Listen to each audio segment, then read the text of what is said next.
For centuries, one name has echoed through history, a whisper of a lost golden age, Atlantis.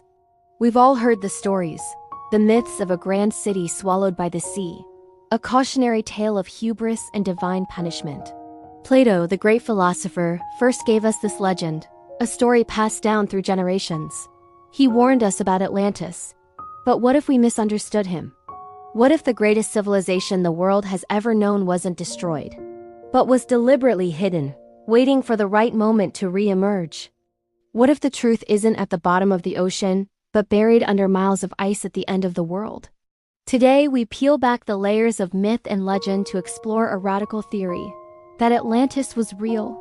Its power was unimaginable, and it may still exist frozen in time. This isn't just a story of a sunken city. It's a story of advanced technology, a secret legacy, and a warning that still resonates today. Forget everything you think you know about Atlantis. The real story is far more incredible and far more terrifying than you can imagine. Over 2,400 years ago, in his dialogues Timaeus and Critias, Plato painted a vivid picture of a magnificent island nation. He described it as a marvel of engineering and social harmony, a circular city of concentric rings of land and water, connected by massive canals and bridges. The Atlanteans weren't just architects, they were masters of science and philosophy. He wrote of a civilization that possessed a power and wisdom far beyond anything known in the ancient world. They were a people ruled by light, balance, and an almost divine understanding of the universe. Plato spoke of a mysterious metal he called orichalcum, which was said to glitter with a fiery red light and was second in value only to gold. What was this strange material? Modern science has no equivalent. He described temples of immense size, decorated with silver and gold, and a central temple dedicated to Poseidon that housed a massive golden statue. But the most intriguing part of his description is the source of their power. He hinted at strange energy sources, technologies that allowed them to build on such a grand scale, to power their city and sustain their utopian society. He didn't describe primitive fires or simple mechanics. He described something far more advanced, something that sounds eerily like a technology we are only now beginning to comprehend. Was Plato creating a fable, a moral allegory? Or was he recording a genuine historical account, a memory of a civilization so advanced that its existence defies our understanding of the past? The details are too specific, too precise to be mere fantasy. He gave its location, its size, its culture, and its ultimate fate. But what if that fate wasn't an end, but a transformation? The key to understanding Atlantis may lie not in its architecture, but in its power source. Let us look beyond Plato and into the countless myths and legends from cultures all around the globe. Many ancient traditions speak of power crystals, stones of immense energy used by the gods or ancestors. From the Hindu Vedas describing flying machines powered by an unknown force, to indigenous American legends of sky people with light-emitting staves, the theme is consistent. Could these crystals be the missing piece of the Atlantean puzzle? This isn't about magic or fantasy. Think of it as a forgotten science. We use crystals today in almost all of our technology, in our computers, our phones, our watches. A quartz crystal, when squeezed, generates an electrical charge. It's called the piezoelectric effect. Now imagine a civilization that had mastered this principle thousands of years before we even discovered electricity. What if Atlantean engineers had learned to grow or find crystals of immense size and purity?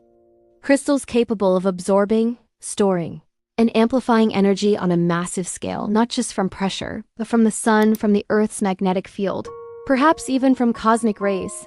These wouldn't just be power sources. They would be the heart of their society. They could have powered their cities, healed the sick, enabled telepathic communication, and even manipulated the weather. The orichalcum Plato mentioned could have been part of this crystal technology, a superconductor, or an energy conduit. This theory suggests Atlantis wasn't just a powerful kingdom. It was a technological singularity, a civilization that had unlocked the fundamental energies of the universe. Their power would have seemed divine to other ancient peoples, and their knowledge priceless. So, if Atlantis was this advanced, where did it go? The traditional story says the ocean swallowed it whole. But modern geology has found no evidence of a large sunken continent in the Atlantic Ocean where Plato placed it.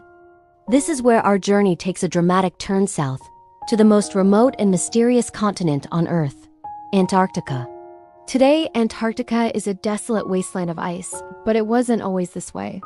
Millions of years ago, before a dramatic shift in the Earth's axis, it was a temperate land with forests and rivers. What if this polar shift happened much more recently and catastrophically than mainstream science believes? Imagine a thriving continent, home to Atlantis, suddenly and violently plunged into a deep freeze.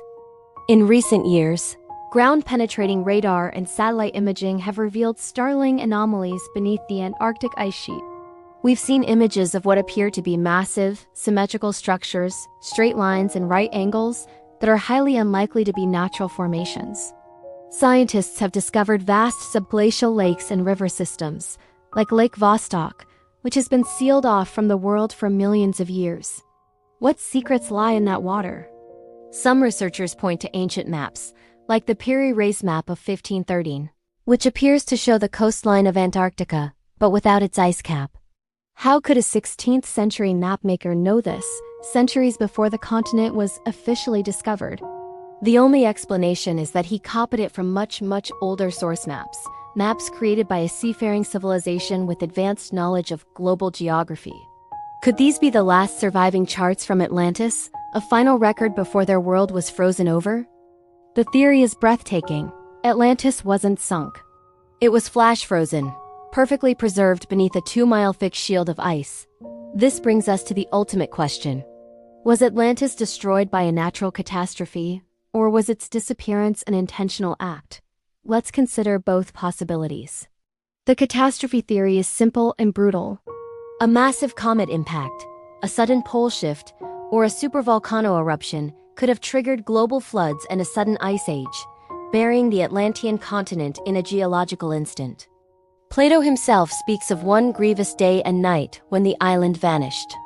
In this scenario, Atlantis is a tragic victim of nature's wrath, its people lost forever. But there's another, more chilling possibility.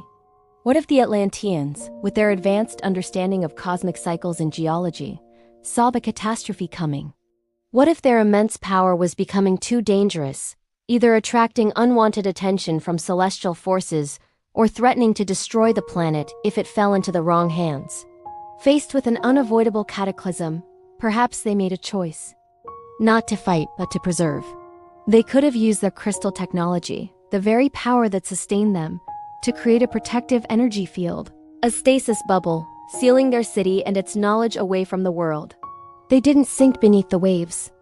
They intentionally submerged their city or allowed the ice to entomb it. It wasn't an act of destruction. It was an act of preservation, a self-imposed quarantine. They sealed their legacy away, not just to protect it from the coming disaster, but perhaps to protect the rest of humanity, the primitive civilizations of the time, from their own incredible power. They created a time capsule, waiting for a future generation, a time when humanity would be mature enough to handle the knowledge they possessed. So, what does this all mean for us today? The story of Atlantis may not be just a myth from the past. It could be a map to our future, or a warning we have yet to heed. Whether lost to a cataclysm or hidden by design, the idea of a highly advanced ancient civilization forces us to rethink everything we know about human history. It suggests that we are a species with amnesia, that our current technological progress isn't a pinnacle but perhaps a rediscovery of long-lost knowledge. The structures beneath the Antarctic ice, the persistent legends of crystal power, the eerily prescient details in Plato's account, they all point to a truth that is far stranger and more magnificent than we can comprehend. The search for Atlantis isn't just about finding a lost city of gold and jewels. It's about finding the lost chapters of the human story.